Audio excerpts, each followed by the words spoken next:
நினைத்தாலே முக்தி தரக்கூடிய திருத்தலம் அப்படின்னா திருவண்ணாமலை அப்படின்றது நம்மளுடைய மனதுல ஆணித்தனமா பணிந்திருக்கக்கூடிய ஒரு விஷயம் அப்படின்னு சொல்லலாங்க.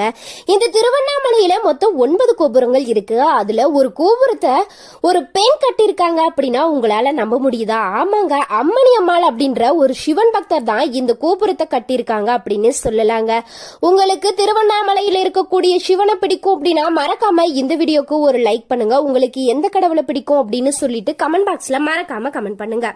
திருவண்ணாமலையில் இருக்கக்கூடிய வடக்கு கோபுரத்தை எத்தனையோ பேர் கட்ட முயற்சித்துமே முடியவில்லையா. ஆனா ஒரு பெண் தன்னந்தனி ஆளாக நின்று 171 அடி உயரமுள்ள கோபுரத்தை கட்டி முடித்திருக்காங்க. அதுவும் 18ஆம் நூற்றாண்டுல அப்படின்றத கேட்கும் போதே ரொம்ப ஆச்சரியமா இருக்கு அப்படின்னு சொல்லலாங்க. எத்தனையோ மன்னர்கள் இந்த கோபுரத்தை கட்ட முயற்சித்துமே முடியவில்லையா. ஆனா சிவபெருமானுடைய அருளால வடக்கு கோபுரத்தை கட்டி முடித்திருக்காங்க அம்மணி அம்மாள். திருவண்ணாமலை கோவிலின் வடக்கு கோபுரத்தை கட்டுவதற்காக பொதுமக்கள், செல்வந்தர்கள், மைசூர் மன்னர் இப்படி எல்லோரிடமும் நிதி திரட்டி கோபுரத்தின் 7வது நிலை வரை கட்டி முடித்திருக்காங்க. மீதமுள்ள 4 நிலைகளை கட்ட கையில் பணமில்லை, அண்ணாமலையானே எனக்கு வழிகாட்டப்பா அப்படின்னு அம்மணி அம்மாள் வேண்டாங்க. அவருடைய கனவுல வந்த சிவபெருமான், நீ வேலையை தொடங்கு, வேலை முடிந்ததும் வேலையாட்களுக்கு விபூதியை அள்ளி கொடு, மற்றதை நான் பார்த்துக் கொள்கிறேன் அப்படின்னு சொல்லியிருக்காரு. சிவபெருமான் சொன்னது போல அடுத்த நாள் வேலை முடிந்ததும் விபூதியை அள்ளி கொடுத்திருக்காங்க அம்மணி அம்மாள். வீட்டிற்கு சென்றதும் அந்த பணியாளர்கள் விபூதியை பார்க்க எல்லாம் கூலித்தொகையாகவே மாறி இருக்கிறது.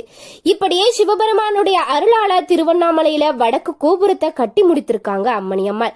திருவண்ணாமலையில வாழ்ந்த பெண் சித்தரான அம்மணி அம்மாளுடைய ஜீவ சமாதி திருவண்ணாமலை ஈசான்ய லிங்க கோவிலின் எதிரே அமைந்திருக்கு. இதை நீங்க பார்த்திருந்தீங்க அப்படின்னா மறக்காம கமெண்ட் பாக்ஸ்ல உங்களுடைய கருத்துக்களை பதிவிடுங்க. இவர் கட்டிய வடக்கு கோபுரம் அம்மணி அம்மாள் கோபுரம் அப்படின்னே அழைக்கப்பட்டு வருது.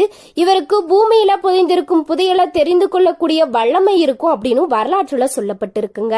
ஒருமுறை அம்மணி அம்மாள் செல்வந்தர் ஒருவரிடம் நன்கொடை கேட்டு சென்ற போது அவர் பணத்தை வைத்துக் கொண்டு தன்னிடம் பணமே இல்லை அப்படின்னு சொல்லியிருக்காரு. அந்த செல்வந்தரிடம் பணம் இருப்பதை அறிந்து கொண்ட அம்மணி அம்மாள் சரியான தொகையை கூறி அதை நன்கொடையாக கேட்டிருக்காரு. இதை கண்டு வியந்த செல்வந்தர் அந்த பணத்தை நன்கொடையா அம்மணி அம்மாளிடம் கொடுத்திருக்காரு அப்படின்னு இன்னொரு கதையுமே இருக்கு அப்படின்னு சொல்லலாங்க.